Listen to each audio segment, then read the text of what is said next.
Halo teman-teman, selamat datang di Insa Channel.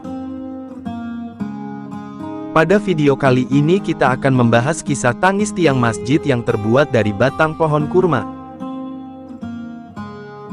Kisah tersebut merupakan salah satu mukjizat yang terjadi pada masa Nabi Shallallahu Alaihi Wasallam.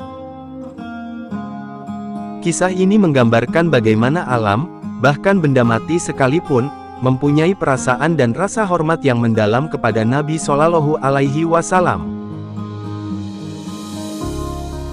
Pada awal dibangunnya Masjid Nabawi di Madinah, mimbar belum ada, sehingga Nabi Shallallahu Alaihi Wasallam biasa berdakwah dengan berdiri di dekat atau bersandar pada pohon kurma yang sudah ditebang dan dijadikan tiang penyangga masjid. Tiang merupakan bagian dari struktur masjid yang sangat sederhana. Selang beberapa waktu, para sahabat mengusulkan untuk membuat mimbar agar Nabi Shallallahu Alaihi Wasallam lebih nyaman saat berkhutbah dan agar semua orang yang berada di masjid dapat melihat dan mendengarnya dengan jelas. Nabi Shallallahu Alaihi Wasallam menyetujui usulan tersebut, dan akhirnya dibuatlah mimbar yang lebih tinggi dari batang pohon kurma tempatnya biasa bersandar. Tangisan tiang kurma setelah mimbar baru selesai dibangun, Nabi Shallallahu Alaihi Wasallam mulai menggunakan mimbar tersebut untuk berdakwah, dan beliau tidak lagi berdiri atau bersandar pada batang pohon kurma sebelumnya. Namun, ketika Nabi Shallallahu Alaihi Wasallam berpindah ke mimbar baru untuk berdakwah, terdengar tangisan dari pohon kurma.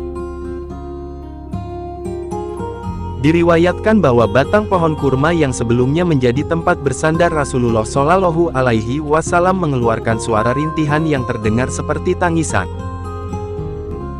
Suara itu sangat jelas terdengar oleh para sahabat yang hadir di masjid saat itu, sehingga membuat mereka terkejut dan terharu.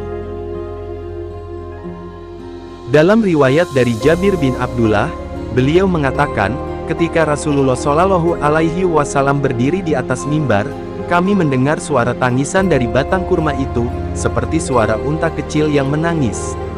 Lalu Rasulullah Shallallahu Alaihi Wasallam turun dari mimbar, menghampiri batang kurma tersebut, dan memeluknya. Kemudian batang itu pun berhenti menangis.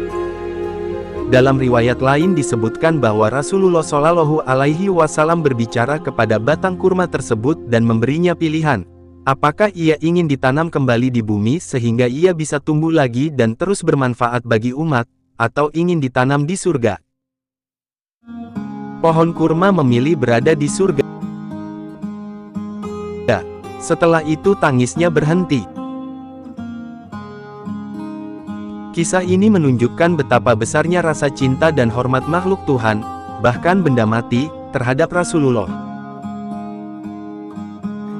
Batang pohon kurma menangis karena merasakan kehilangan kehadiran Rasulullah yang tidak lagi bersandar padanya.